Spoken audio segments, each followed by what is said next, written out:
ബംഗാൾ ഉൾക്കടലിൽ മോന്ത ചുഴലിക്കാറ്റ് തീവ്ര ചുഴലിക്കാറ്റായി ശക്തി പ്രാപിക്കാൻ സാധ്യത. ഇന്ന് രാത്രിയോടെ ആന്ധ്രാപ്രദേശ് തീരത്ത് കാക്കിനാടയ്ക്ക് സമീപം 110 കിലോമീറ്റർ വേഗത്തിൽ കരതൊടാൻ സാധ്യത. ചുഴലിക്കാറ്റിന്റെ പ്രഭാവത്താൽ തെക്കൻ കേരളത്തിലും മധ്യ കേരളത്തിലും മഴ കനക്കുമെന്നാണ് കേന്ദ്ര കാലാവസ്ഥാ വകുപ്പിന്റെ മുന്നറിയിപ്പ്.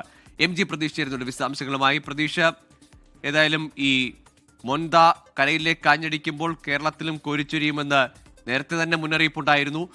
എങ്ങനെയാണ് തെക്കൻ കേരളത്തിലെയും മധ്യ കേരളത്തിലെയും മഴ മുന്നറിയിപ്പ്, ഒപ്പം മറ്റ് മുൻകരുതൽ നിർദ്ദേശങ്ങൾ?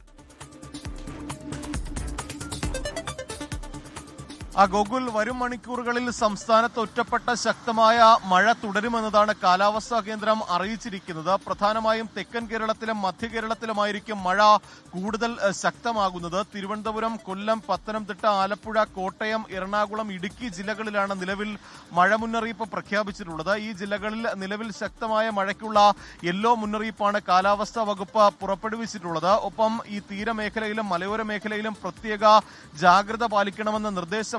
നിലവിൽ കേരള, ലക്ഷദ്വീപ് തീരങ്ങളിൽ മത്സ്യബന്ധനത്തിന് വിലക്കും ഏർപ്പെടുത്തിയിട്ടുണ്ട്. കേരളത്തിൽ കഴിഞ്ഞ കുറേ ദിവസങ്ങളായി അതിശക്തമായ മഴ തുടരുകയാണ്. നിലവിൽ കേരളത്തിലെ മഴയ്ക്ക് കാരണമായി പറയുന്നത് ഗോകുൽ സൂചിപ്പിച്ചതുപോലെ തന്നെ ബംഗാൾ ഉൾക്കടലിൽ രൂപം കൊണ്ട മോന്ത ചുഴലിക്കാറ്റാണ്. ഈ ചുഴലിക്കാറ്റിന്റെ സ്വാധീനമാണ് കേരളത്തിലും തമിഴ്നാട്ടിലും ശക്തമായ മഴയ്ക്ക് കാരണമാകുന്നത്. മോന്ത ചുഴലിക്കാറ്റ് ഇന്ന് രാത്രിയോടുകൂടി തന്നെ തീവ്ര ചുഴലിക്കാറ്റായി മാറാനുള്ള സാധ്യതയാണ് കാലാവസ്ഥാ കേന്ദ്രം പ്രവചിക്കുന്നത്. തീവ്ര ചുഴലിക്കാറ്റായി മാറി ആന്ധ്രാപ്രദേശിന്റെ കലിംഗ പട്ടണത്തിനിടയിൽ കാക്കിനടയ്ക്ക് സമീപം കരതൊടാനുള്ള സാധ്യതയാണുള്ളത്. 110 കിലോമീറ്റർ വരെ വേഗതയിൽ ശക്തമായ കാറ്റിന് സാധ്യതയുണ്ട് എന്നതാണ് കാലാവസ്ഥാ വകുപ്പിന്റെ മുന്നറിയിപ്പ്. പ്രധാനമായും വടക്കൻ തമിഴ്നാട്, ആന്ധ്രാപ്രദേശ്, യാനം, തെക്കൻ ഒഡീഷ തീരങ്ങളിലാണ് ചുഴലിക്കാറ്റിന്റെ സ്വാധീനം ഏറെയും ഉണ്ടാകാൻ പോകുന്നത്. അതിന്റെ കൂടി ഫലമായി കേരളത്തിലും ഈ തമിഴ്നാടിന്റെ വിവിധ ജില്ലകളിലും വരും മണിക്കൂറുകളിൽ അതിശക്തമായ മഴ തുടരും എന്നതാണ് കാലാവസ്ഥാ വകുപ്പ് അറിയിച്ചിരിക്കുന്നത്. പ്രധാനമായും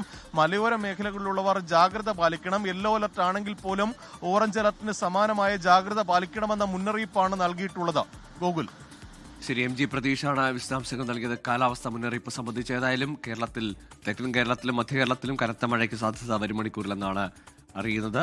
ലോകത്തെവിടെയായാലും ഏത് സമയത്തും 24 വാർത്തകളും ഓഗ്മെന്റഡ് റിയാലിറ്റി പാക്കേജുകളും എക്സ്പ്ലെയിനറുകളും വിശദമായി കാണാൻ ഞങ്ങളുടെ YouTube ചാനൽ നിങ്ങൾക്ക് സബ്സ്ക്രൈബ് ചെയ്യാം.